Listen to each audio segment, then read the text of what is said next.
या जो अभी है यही आना चाहिए? नोक होगा। आप अपने मन का बोलो, उसका छोड़ो। आएगा, जिनका तकदीर होगा वो आने वाला ही। अरे तकदीर तो आप लोग बनाता है। हम लोग ही बनाने वाले ना फिर। हाँ। तो आएगा जो आएगा वो। तुम हम लोग बनाने वाले पण याच्या काय नहीं चालत। हाँ नहीं तो आम्हाला हानती लिहून घरी। क्या बोल रही? क्या बोल रही? ये दादा कस ले रही है निवडणूक अरे का? ये क्या बोल रही है? हिंदी में बताओ। दादी बोल रही है ऐसा क्या? क्या हम लोग जो बोलेंगे तो लोग हमको इधर घर पे आके पिटाई करेंगे लोग, ऐसा बोल रही दादी। ऐसा पहले हुआ है क्या? उनके जमाने में हुआ था, हमारे जमाने में नहीं होता है। हाँ, अब जमाना बदल गया। पहले का जमाना, हाँ इनके जमाने में हुआ था ऐसा। हाँ हुआ था, वो दादी बोल रही, हमारे जमाने में नहीं हुआ था। अब तो जमाना बदल गया है। नहीं बदला? बदला है थोड़ा। वो लड़की बहना योजना का पैसा मिला आपको? नहीं, मेरे को नहीं मिला। क्यों? नहीं मिला मेरे को। बाकी लोगों तो बहुत लोग कहते हैं मिला। मेरे को मिला ही नहीं, तो मैं काय के लिए बोलूं मेरे को मिला। ये भाई लड़के को भी नहीं बोल, नहीं किया था मैंने, मेरे को आया ही नहीं। तो ये जो पैसा दे रहे हैं औरतों को 1500, अभी कह रहे हैं हम 2100 कर देंगे। आघाड़ी वाले कह रहे हैं हमारी सरकार आएगी तो हम 3000 कर देंगे। ये क्यों पैसा इतना देते हैं ये पार्टी वाले? हाँ, याच्या करता देते ना वोट के लिए। हाँ मग लाडकी बहन आपको मिला? नहीं बाबा आम्हाला नहीं मिळेल, केलं पण झालंच नहीं। हाँ? नहीं मिला हमको, हमने किया भी नहीं और हमको आया ही नहीं। तो जिन लोगों को आ रहा है वो क्या बोल रहे हैं? अभी उनका मन का है ना, हे काय सांगतील आपल्याला? क्या करने का है उनको। तो ये नहीं बता रही आघाड़ी आएगी कि युति आएगी? वो नहीं बताएंगे। मैं क्यों बताऊं? बराबर क्या आप बताओगी? आना चाहिए, किसको? जो आएगा वो आएगा। सब लोगों को जो पसंद है वो आने वाला है। कौन पसंद है? सबको कौन पसंद है? हाँ? सबको कौन? वो तो मैं बोलने वाली नहीं, तुमने 2-3 बार बोला मेरे को। चलो ठीक है, हाँ। इतना ही बात किया बहुत है।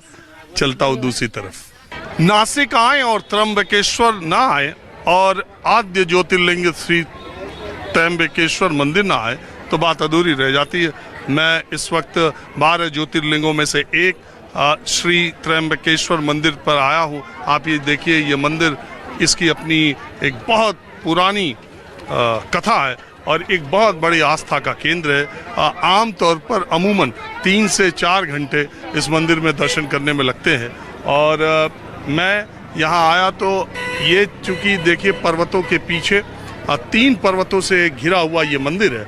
और त्र्यंबकेश्वर एक मामले में और है कि देश की दूसरी सबसे बड़ी नदी गोदावरी भी यहाँ से बहती है। तो कुछ जहाँ जाता हूँ वहाँ की जानकारी आपको देता हूँ कुछ वक्त में गोदावरी और त्र्यंबकेश्वर मंदिर के बारे में। ये राजेश दीक्षित जी हैं जिन्होंने त्र्यंबकेश्वर मंदिर और गोदावरी नदी के उद्गम स्थल और उसके महात्म्य के बारे में कई किताबें प्रामाणिक तौर पर लिखी हैं। तो मैंने इनको ढूंढ के निकाला त्र्यंबकेश्वर से कि कम दर्शकों को एक अच्छी जानकारी दी जाए। तो पहले मंदिर के बारे में आप इसके 12 ज्योतिर्लिंगों में यहाँ ब्रह्मा, विष्णु, शिव 3 का लिंग है, क्या है उसके बारे में? ये जो मंदिर है, यहाँ के भगवान है, उनको महामृत्युंजय त्र्यंबकेश्वर भगवान बोला जाता है।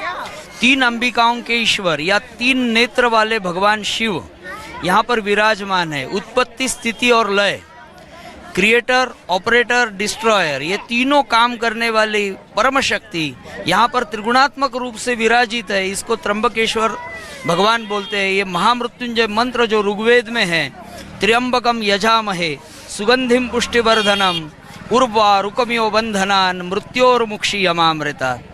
तो मृत्यु के बंधन से मुक्त करने वाले, व्यक्तित्व को पकाकर सुगंधी करने वाले ये भगवान शिव है, क्योंकि उनके पास वो शक्ति विराजमान है। सबका मंगल करने वाली त्र्यंबक गौरी नाम की शक्ति है।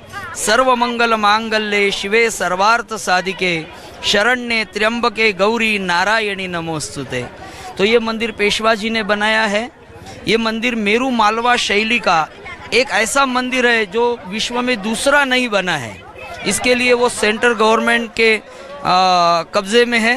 आर्कियोलॉजिकल सर्वे, भारतीय पुरातत्व सर्वेक्षण ने इसको अपने कब्जे में लिया क्योंकि इसकी वास्तुकला ऐसी है और इतना पुराना भी। हाँ, और इसको कैलाश मेरू कहते हैं।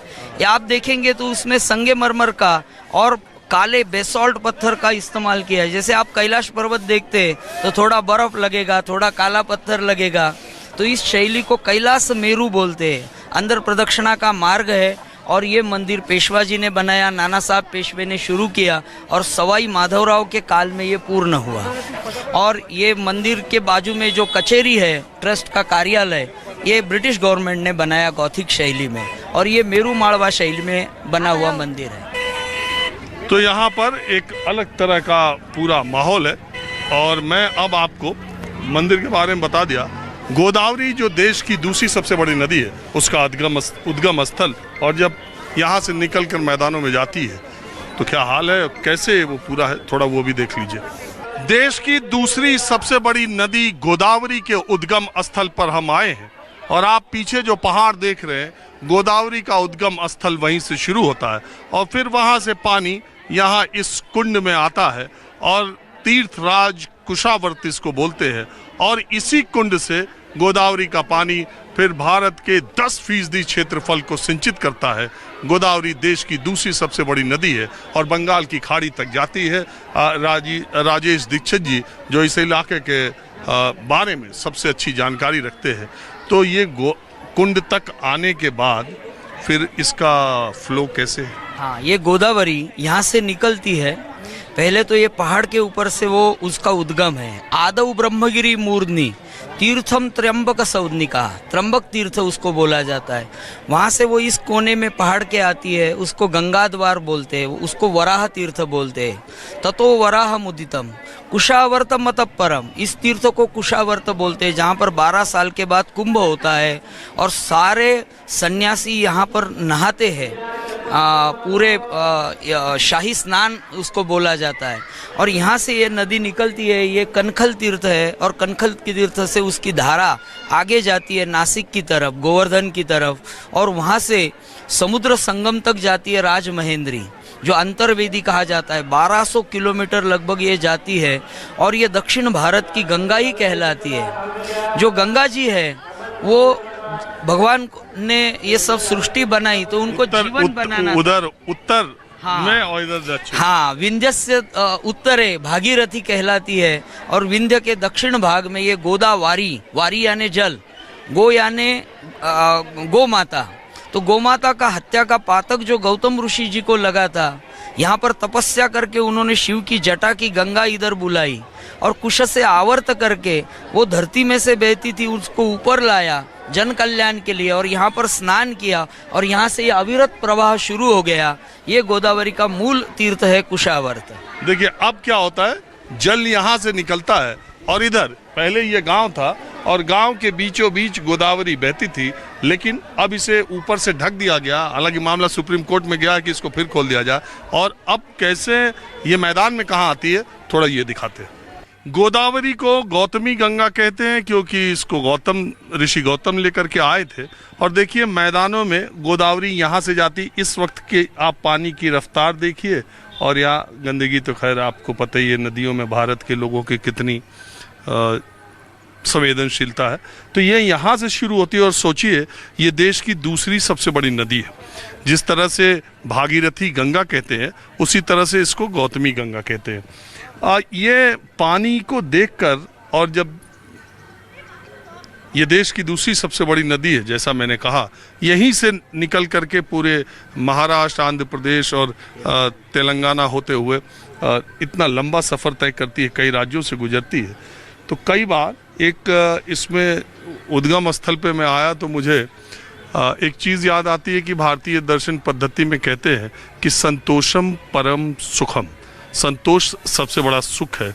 लेकिन आचार्य रजनीश जिनको ओशो कहते हैं, उन्होंने एक जगह लिखा है कि दुनिया की जितनी बड़ी नदियां हैं वो सब अपने उद्गम स्थल से बूंद बूंद निकलती हैं और वो धीरे धीरे वही एक बूंद में असंतोष इतना होता है कि वही बूंद बढ़ते बढ़ते एक बड़ी नदी के तौर पर होता है। तो इसलिए संतोष अगर है तो कुछ नहीं, असंतोष है तो वो बहुत उर्वरक और विकासशील हो सकता है। वो हर चीज़ के अपने तर्क अपने तरह से देखते थे। मैं यहाँ आया तो उनकी बात याद आ गई कि देखिए इस जगह को देख के कोई सोच नहीं सकता कि ये इतनी बड़ी नदी यहाँ से निकलती है। और पीछे त्र्यंबकेश्वर ज्योतिर्लिंग का मंदिर उसके जस्ट सटा हुआ ये है। राजीव जी, आप मुझे ये बताइए कि थोड़ा ये गंदगी और ये इस पर कोई बरसात के दिनों में तो ये पूरा भर जाता है। हाँ, पूरा यहाँ तक भर जाता है, लेकिन जब ये ड्राई होने लगती है तो लोग अलग अलग कारणों से इसका इस्तेमाल करते हैं और यहाँ पर पर्यटकों की संख्या ज़्यादा है। ऐसा बोला जाता है हमें कि नदी का मूल और ऋषि का कुल ये दोनों नहीं देखते कि ऋषि कौन से कुल से है, कौन से जाति से है, क्योंकि उसका ज्ञान देखा जाता है। ऐसे ही ये नदी का मूल बड़ा छोटा रहता है आपने जैसे बताया, लेकिन उसकी जो सहजता है वो आगे बढ़ के जन कल्याण की गौतम ऋषि की जो कामना थी उसको जब बड़ा फल मिला तो आगे बहुत बढ़िया वो बनती है, शिप चलते हैं। लेकिन यहाँ पर थोड़ा सा सफाई और रखेंगे तो हमको शुद्ध जल मिलेगा। हमारी जो आस्था है, गोदावरी का पूजन इधर तो सब करते हैं, लेकिन ऐसा प्लास्टिक फेंक के जाएंगे तो कैसे क्या पूजा गोदावरी। यही गोदावरी महाराष्ट्र के न जाने कितने इलाकों को कितना उर्वरक करती है। हाँ। और इसका हमारे धर्म से और इसकी धार्मिक मान्यताओं से एक जुड़ाव भी है। बहरहाल अब कुछ करें, फिर भी अभी भी तो थोड़ा अच्छा सफाई हो रहा है, क्योंकि गोदावरी को नमामि गोदा ये प्रकल्प शुरू किया है केंद्र सरकार ने, तो अभी थोड़ा 2-4 साल में बहुत अच्छी सफाई होने लगी है। तब ये हाल है। हाँ, पहले तो तो चलिए बहुत ज्यादा। अब मैं आपको दूसरी तरफ ले चलता हूँ। और अब मैं त्र्यंबकेश्वर मंदिर के बाद एक और इलाके में आ गया हूँ। ग्रामीण इलाकों में तय ही किया है तो नासिक के ये देखिए कुछ लोग बैठे हैं। क्या काका, क्या नाम है आपका? प्रभाकर जगताप। हाँ, प्रभाकर जगताप।